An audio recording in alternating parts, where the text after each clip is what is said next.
So my name is David Stevens. My mother was Mary Ann Stevens, and Mary Ann Stevens is the woman who donated the carousel to the city of Roswell, specifically the children of the city of Roswell, back around 1970 or 71.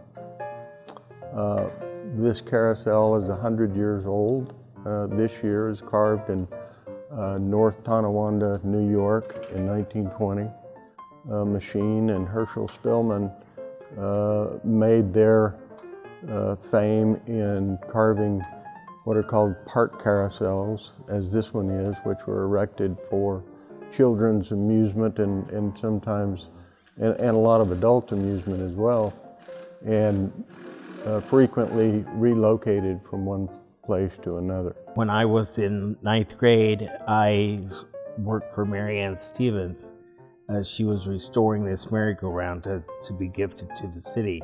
It had come from a park that had closed, and it was pretty weathered, had no figures on it, no animals or chariots. And these pieces that are on it are from Mary Ann Stevens' personal collection.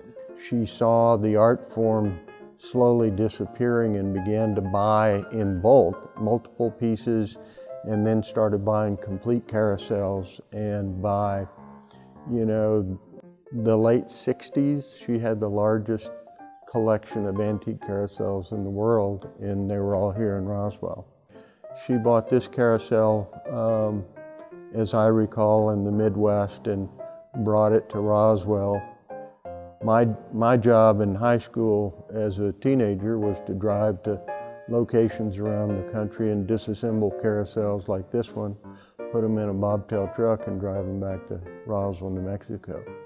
Mary Ann was raised in upstate New York, and she grew up riding carousels at Coney Island, New York, and loved them as a child. And when my parents moved to New Mexico in 1953, she missed her carousels, and she wanted to help preserve the antique carousel art form. In the late 50s and early 60s, antique figures were literally being burned for firewood because America had lost touch with antique carousels and the novelty and the entertainment that they provided. So she worked for about 2 years restoring this carousel, this Herschel Spillman that I'm sitting on the platform of.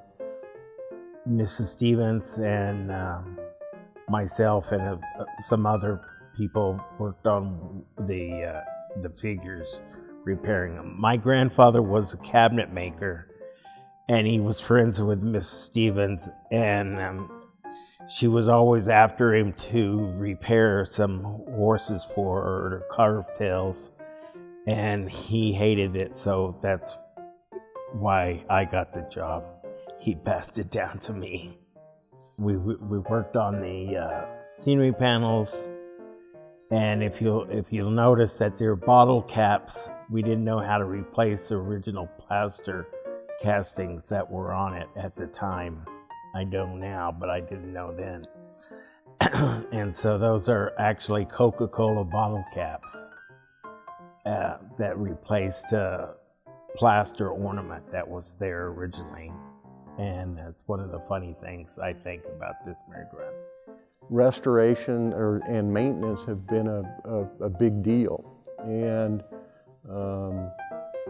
there are a group of dedicated folks in Roswell who volunteer their time to repair, to refurbish, and maintain the carousel and the pieces on the carousel so that it is in operating condition.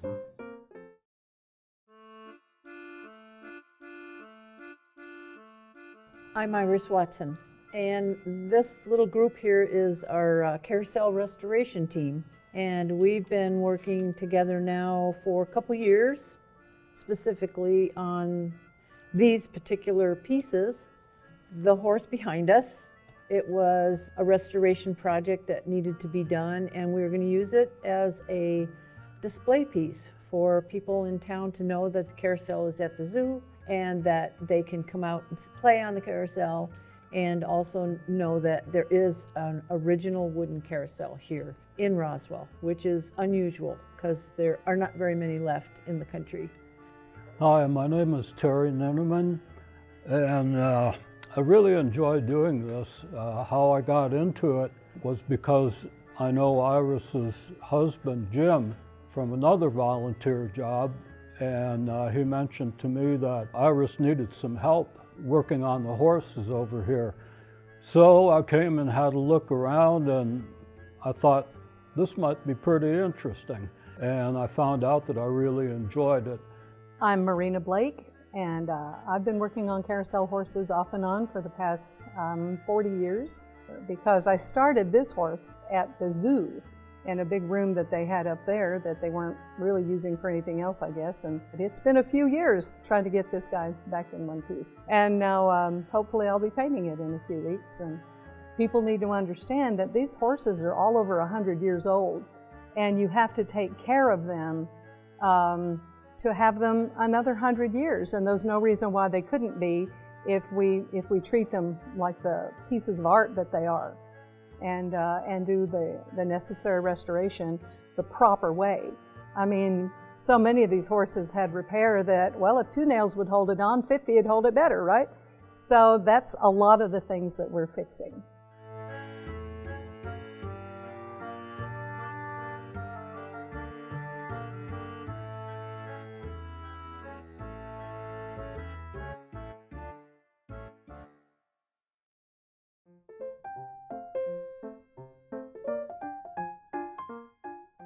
This particular carousel is called a menagerie machine, and it's a menagerie machine because it's not all horses. The early carousels were all horses, and this one has pigs and chickens and roosters and donkeys and rhinoceros and cats and tigers and stuff, and it makes it a very unusual machine and quite valuable machine because Herschel Spillman didn't create very many menagerie machines. The menagerie machines are typically worth more than all horse comparable machines. The Spillman, Herschel Spillman, was a carver of utility, meaning that his animals were utilitarian and meant to take the abuse of children and adults riding them day after day, year after year. This machine represented the workhorse of the carousel industry back in the early part of last century, 1920s. Supposedly, a 4-man crew could take this merry-go-round and take it down and put it up in 2 days. And that would be a lot of work. I think she knew that it would be a low maintenance and easy for the city of Roswell to own and maintain. It turned out to be a really incredible gift to the city and the children of the city, because when we stopped counting, there were something in the order of 6 or 7 or 800,000 rides on this carousel between children and adults who smiled and laughed and had big time. Kids that she never met and adults that she never met, but she planted seeds of joy in those young kids' hearts because they got to do what she got to do and love when she was a kid, and it brought her great joy to be able to do that for children. Roswell is a very fortunate city to have this Herschel Spillman machine. Other cities have paid over $1 million to have machines of this caliber in their communities, and so the folks in Roswell are fortunate indeed to have such a wonderful piece here in Roswell.